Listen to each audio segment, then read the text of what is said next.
Today on Alaskan Ballistics, 10 millimeter versus 223, 9-inch barrel versus 10.5-inch barrel. Which round is going to get the better home defense, not over penetrate and get good penetration enough to work and deliver enough energy? Which round's actually going to be better out of the short barrel AR pistol or the long barrel 10 millimeter pistol? Which one's going to be better? Stick around to the end of the video.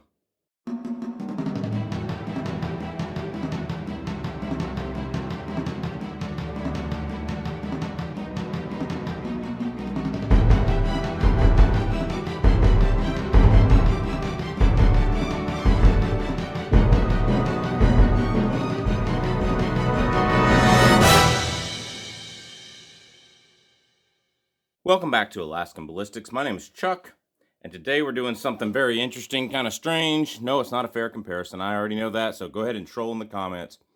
But we've got 10 millimeter Glock Model 40 9-inch barrel. It's clear. Versus 223. And we figured we'd get the same weight ammo. A lot of people wanted to see this video after I did the 10 millimeter 60 grain. So we've got the 60 grain 10 millimeter ammo and 60 grain 223 ammo. The 10 millimeter is of course the Liberty Civil Defense, and the 223 is my own hand load. They do make a factory load in the 60 grain VMAX. So two bullets that are going to explode apart and fragment pretty well. And we're going to shoot them both out of pistols. We've got the 9-inch Lone Wolf Model 40, of course, and then we've got the Palmetto State 10.5-inch pistol. And we're going to shoot these over the chronograph, see how they compare. Will this 9-inch barrel get the 10 millimeter faster than the 223? I used all Lake City brass for the 223, as you can see right there. That's what I ran through the chronograph. The Civil Defense Liberty says it's 60 grain going 2,400 feet per second. You can see right there, they have 780 foot-pounds of energy. They guarantee 12 inches of penetration, and that does about right at 10 feet. And it's got a lot of fragmentation. It will fragment apart a lot. And my 223 load is supposed to be going 3,100 feet per second, but that's obviously out of a 24-inch barrel bolt gun, and we're not going to get that out of the 10.5-inch barrel pistol. And this is just going to be an interesting test. Which is better for home defense if you don't want any over penetration at all? Should you use 223 or should you use 10 millimeter? And I was kind of surprised by this one, so you might want to stick around till the end.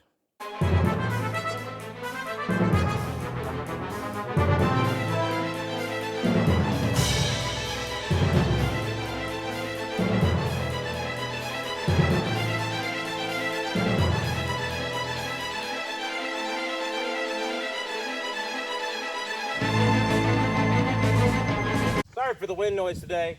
Here we got 10 millimeter, 60 grain, Liberty Civil Defense versus 223, 60 grain VMAX.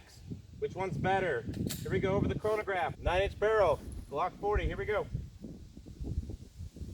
2676, 2716, 2648, 2709, 2675, 2705. Well, there we go.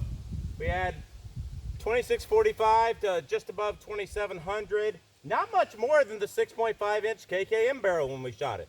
Again, this 9-inch barrel hasn't really proven itself to do much more than the 6.5-inch KKM barrel. Now let's do the 223 60 grain VMAX. 223 60 grain VMAX. Not putting the brace against my shoulder, I'm using it as an arm brace. ATF in case you're watching. 2607, 2595, 2604, 2591, 2607 again. So the 10 millimeter was actually more powerful than the 60 grain 5.56. So in pure power, 10 millimeter beats 223 or 5.56. Those are actually 223 rounds. So 10 millimeter beats 223. Let's see how it does in the penetration test though. Here is our add-up slide, the 10 millimeter Actually won in all of the numbers except for standard deviation. Of course, those were my hand loads. I'm sure if we used Hornady Factory, we probably would not get the same standard deviation that I got. Don't forget to like, share, and subscribe the video. Stay tuned for the penetration test, and go check out my other channel, Boss Custom Music Writing. I write all the music for this channel, and I put all my classical music up on the other channel. Please go subscribe. Here we go. 9-inch barrel, 10mm, 60 grain, Liberty Civil Defense. We got a hat down here, a winter cloth hat, because, you know, these 60 grainers aren't going to penetrate enough through the chest, so you need to have to do headshots. And then we got ribs in there, a pork loin, and we got, you know, off-brand soda. I'm saving the world from high fructose corn syrup. You're welcome. We got off-brand soda because it was cheaper than water bottles, and there's no water bottles on the shelves in Anchorage right now. So there we go. Here we go.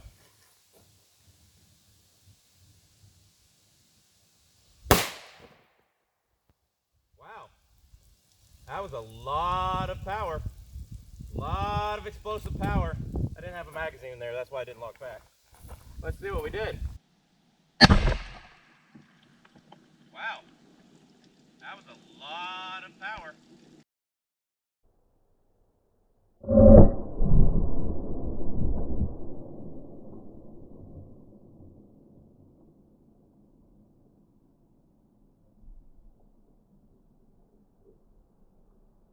Well, you can see it blew the ribs apart, like all of that energy, or the pork loin apart. Here's the ribs too. The top part of them are gone, bone and all, right in there.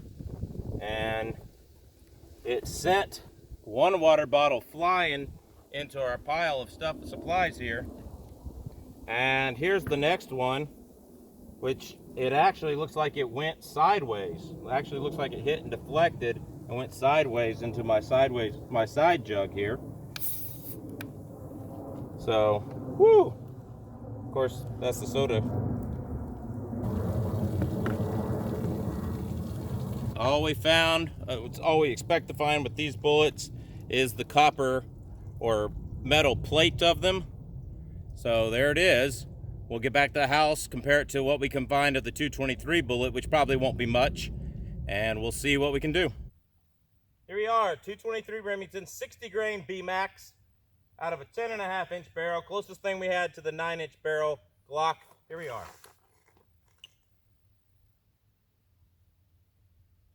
All right, let's see how we did. All right, let's see how we did.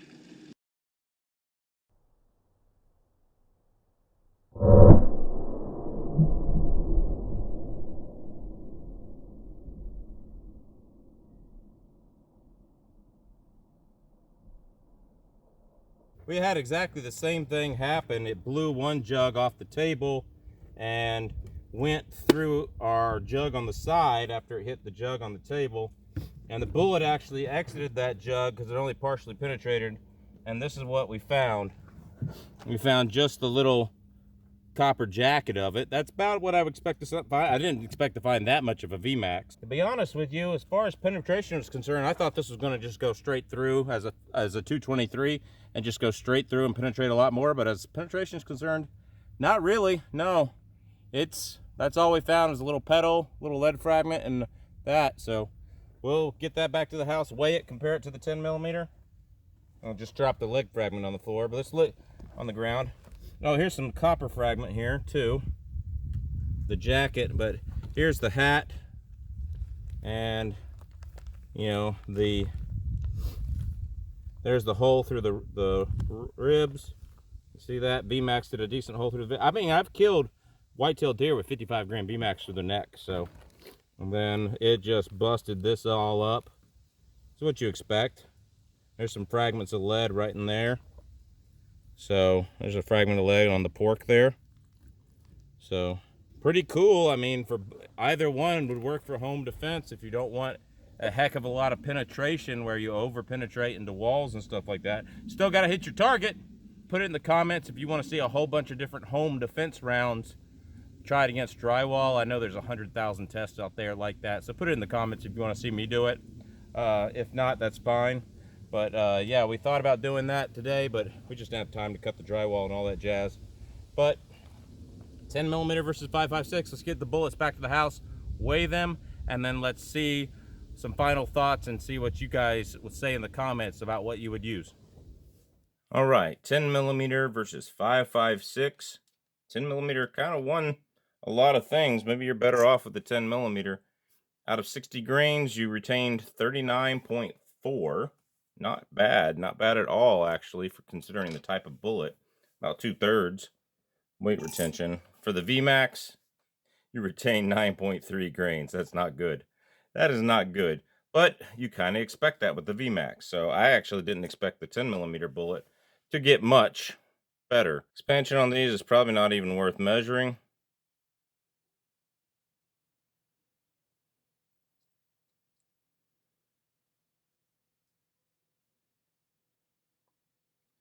Yep, there we go. 0.464, 4635. And let's see, this way, 0.512. Not bad. And of course, the little jacket, I'm surprised we even found this much of the 223. Little jacket is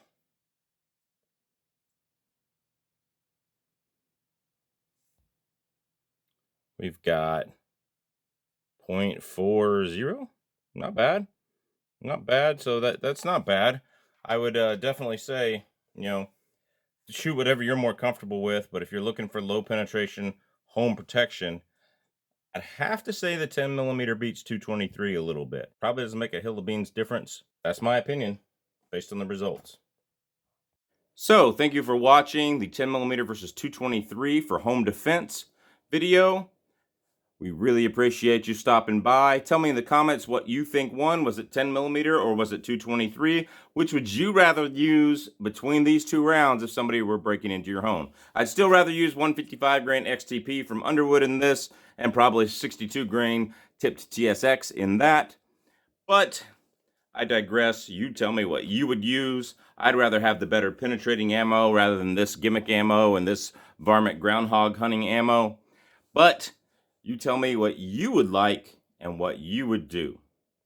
We are on Instagram, Facebook, Patreon, Subscribestar, The Jump, MeWe. We are on all those places, MeWe's, where you can get all my deals and daily deals. So go sign up for my MeWe group. God bless. Take care. We will see you at the range.